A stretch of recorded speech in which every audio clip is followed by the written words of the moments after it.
देखिए इस वक्त सब गुस्से में है क्योंकि जिस तरह से एक के बाद एक हमला हो रहा है उसके बाद सवाल यही है कि आखिर बदला कब लिया जाएगा, क्योंकि 16 अक्टूबर को शोपियां में हमला होता है, 19 को गांधरबल में होता है और आज त्राल में हमला हो जाता है। जम्मू कश्मीर में विकास से पाकिस्तान परेशान है, ये तो बिल्कुल क्लियर है। जम्मू कश्मीर जो लगातार एक तरह से विकास की उस रफ्तार को तय कर रहा है, इससे पाकिस्तान को दर्द हो रहा है और क्या कोशिशें हैं कि जम्मू कश्मीर में अशांति हो जिससे वहां पर निवेश कम हो जाए। निवेश पाकिस्तान को पसंद नहीं है क्योंकि निवेश यानी तरक्की, निवेश यानी विकास, जो पाकिस्तान को पसंद नहीं जम्मू कश्मीर में। जम्मू कश्मीर के विकास से पाक को लगातार एक तरह से खतरा महसूस होता है और इसीलिए वो क्या कर रहा है, आतंकियों को भेज रहा है। कश्मीर में बढ़ता टूरिज्म नहीं आ रहा है रास, यानी कश्मीर में टूरिज्म बढ़ रहा है, निवेश बढ़ रहा है, आगे बढ़ रहा है कश्मीर, ये पसंद नहीं आ रहा। सूबे में लोकतांत्रिक सरकार बनने से भी टेंशन में है पाकिस्तान और इसीलिए कोशिशें हैं कि वहां पर एक के बाद एक आतंकी वारदातों को अंजाम दिया जाए। दुनिया की नजर में कश्मीर को अशांत करने की ये कोशिशें पाकिस्तान की ओर से की जा रही हैं। दूसरे प्रदेशों के लोगों को जम्मू कश्मीर से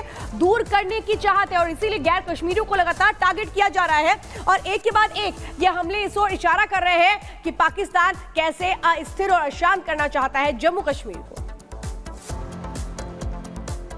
और अब आपको बताएंगे कि आखिर क्यों गंदी बात की फांस में एकता कपूर के गले में ये फांस पड़ गई है, किस तरीके से पूरा मामला है, रिपोर्ट के जरिए आपको दिखाएंगे। लेकिन सबसे पहले इसको लेकर के क्या जानकारी वो भी आपको देंगे।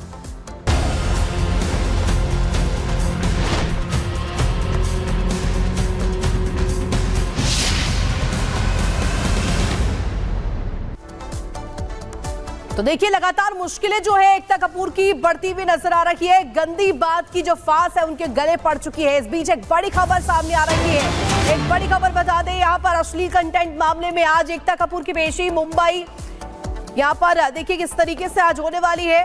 मुंबई पुलिस के सामने आज पेशी एकता कपूर की। तो अश्लील कंटेंट को लेकर के एकता कपूर के खिलाफ पुलिस ने केस दर्ज किया है, पॉक्सो की धाराएं इसमें शामिल हैं और इससे पहले भी मुंबई पुलिस ने एकता और उनकी माता से पूछताछ की थी और अब एक बार फिर से आज मुंबई में पुलिस के सामने उनकी पेशी। मुंबई पुलिस लगातार सवाल जवाब करेंगी। तो एकता कपूर जो बॉलीवुड और टीवी सीरियल्स की प्रोड्यूसर है, एकता कपूर और उनकी मां शोभा कपूर के खिलाफ पॉस्को एक्ट के तहत केस दर्ज हुआ है। Case OTT platform alt Balaji की वेब सीरीज गंदी बात के सीजन 6 से जुड़ा हुआ है। आज एकता और उनकी मां से पुलिस दोबारा पूछताछ करेगी और क्या एकता कपूर उन जवाबों का सामना कर पाएंगी, ये देखने वाली बात होगी। एक रिपोर्ट दिखाते हैं।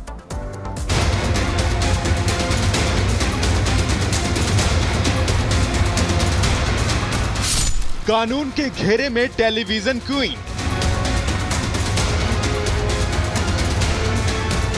टीवी जगत का एक मशहूर नाम जिसकी इंडस्ट्री में बोलती है तूती, लेकिन अब वो विवादों में घिरी है, थाने के चक्कर काट रही है। जी हां, हम बात कर रहे हैं एकता कपूर की। सोप ओपेरा के कई शानदार हिट्स देने के बाद एकता ने ओटीटी का रुख किया। ओटीटी में भी कई वेब सीरीज प्रोड्यूस किए, लेकिन गंदी बात पर एकता फंस गई। एकता और उनकी मां शोभा कपूर के खिलाफ मुंबई पुलिस ने पॉस्को एक्ट के तहत शिकायत दर्ज की है और आज फिर से दोनों को बोरीवली के एमएचबी पुलिस ने पूछताछ के लिए बुलाया। एकता कपूर और उनकी मां शोभा कपूर को एमएचबी पुलिस स्टेशन में बुलाया गया है पूछताछ के लिए, क्योंकि जिस तरह से उनके खिलाफ है पॉस्को एक्ट के तहत मामला दर्ज हुआ है, इसको लेकर मुंबई पुलिस की जो है एमएचबी पुलिस स्टेशन मामला दर्ज है और पुलिस स्टेशन में बुलाया गया है पूछताछ के लिए।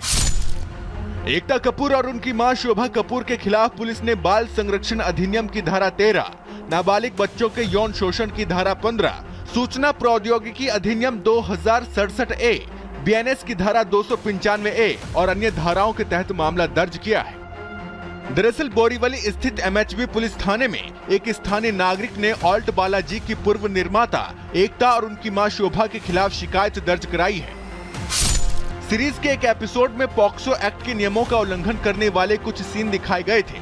इसके साथ ही वेब सीरीज में सिगरेट के विज्ञापन का इस्तेमाल करते हुए महापुरुषों और संतों का अपमान किया गया। इसकी वजह से शिकायतकर्ता की भावनाओं को ठेस भी पहुंची। हालांकि एकता कपूर की ऑल्ट बालाजी टेलीफिल्म लिमिटेड ने एक बयान जारी कर आरोपों का खंडन किया।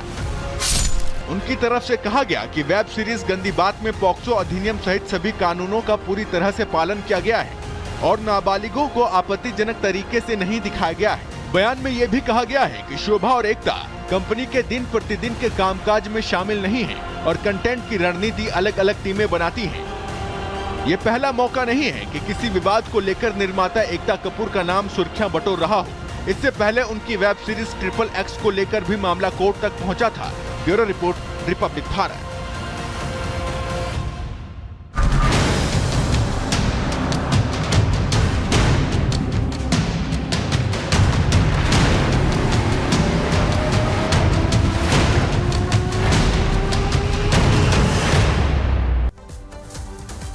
और अब बात टर्की की करेंगे, जहां टर्की में देखिए टर्की की राजधानी में बड़ा आतंकी हमला हुआ है। यहां 5 लोगों की मौत हो गई, 14 लोग घायल बताए जा रहे हैं। और ये हमला दरअसल यहां पर राजधानी अंकारा में हुआ है, जहां पर ये डिफेंस और एक एरोस्पेस कंपनी, आपको बता दें कि यहां पर इस कंपनी में ये हमला किया गया। पूरी रिपोर्ट के जरिए आपको दिखाते हैं खबर क्या है।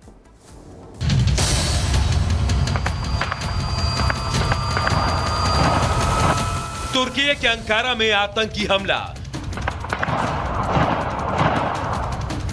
एरोस्पेस इंडस्ट्रीज पर हमला।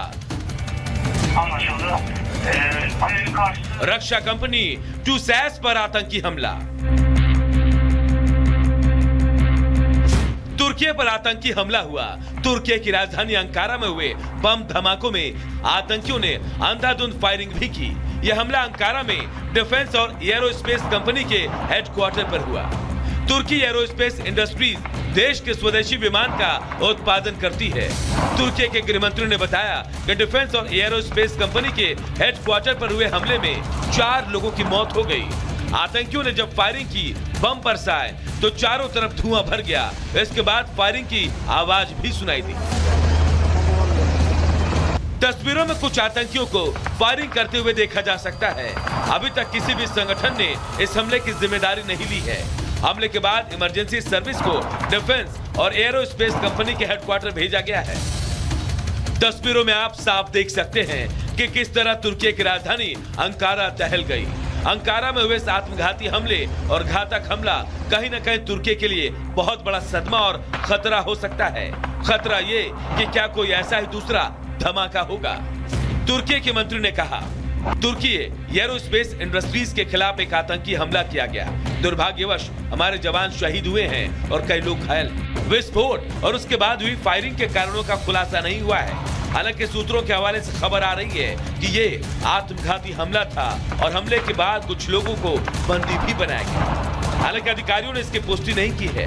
मौके पर मौजूद लोगों का कहना है कि इमारत के अंदर के कर्मचारियों को सुरक्षित स्थान पर ले जाया गया है और किसी को भी बाहर जाने की परमिशन नहीं दी गई। Bureau report, Republic Bharat.